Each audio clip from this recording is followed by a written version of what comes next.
Today, I'm going to be looking at the 2 phases of dis-ease.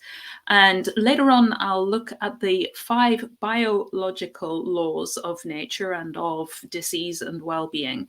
And they will relate back to what I'm going to cover today. But today, just as an introduction, is going to be an overview of the dis-ease process, a very simplified form of the dis-ease process. As I mentioned last week, it doesn't always happen quite as neatly as the diagram that I'm going to be sharing in a minute, but that just gives you an overview of how the process works and what is a part of that process. And you may have heard that there are diseases as being put into 2 different categories: the cold diseases and the hot or warm diseases.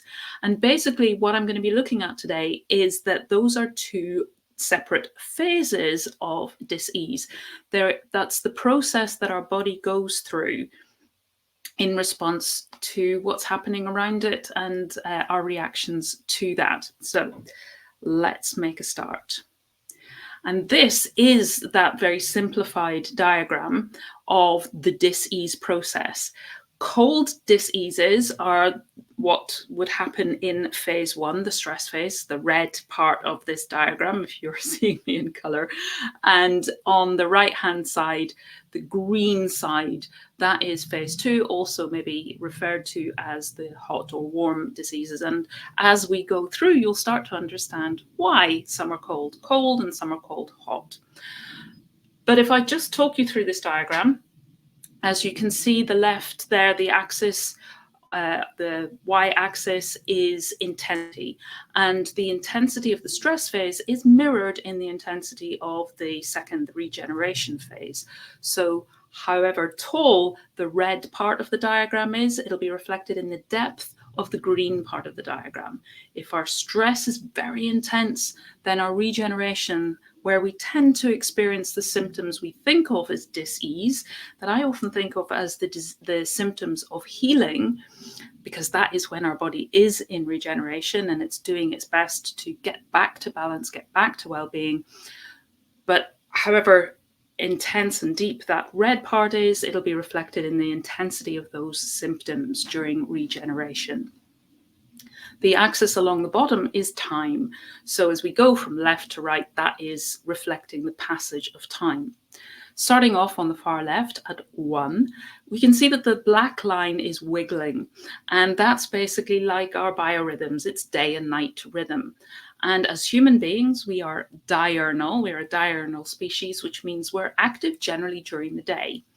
And so as the graph line goes up, that is our level of activity, and it's reflected in hormones like adrenaline and cortisol, because as we get to the end of the night and we start to get into wakefulness and we're coming around for our new day of activity, our adrenaline and cortisol levels are rising. It's a very natural and normal part of the process of our body, the biological process of our body. And it's to wake us up and to give us the energy and the motivation to wake up, get out of bed and get active for our day, to make the plans of the things that we want to do and to give us the energy to do them and to go on through to complete those tasks that we've got for the day. And then the graph curves, it reaches a peak, curves and starts to come back down again. And that's just our natural, again, biorhythms as our body winds down towards afternoon, evening, and then going to bed and hopefully getting a good restful night's sleep, which is where the graph is under the line, because those hormones have dipped and our body, other processes are coming in, like melatonin and so on, that helps us to get that sleep and that deep, restful, dream processing sleep that allows our body to process the events of the day before and rebuild, restock, regenerate, ready for the next day. So that black part of the wiggly line there is just our natural, normal day-to-day rhythm.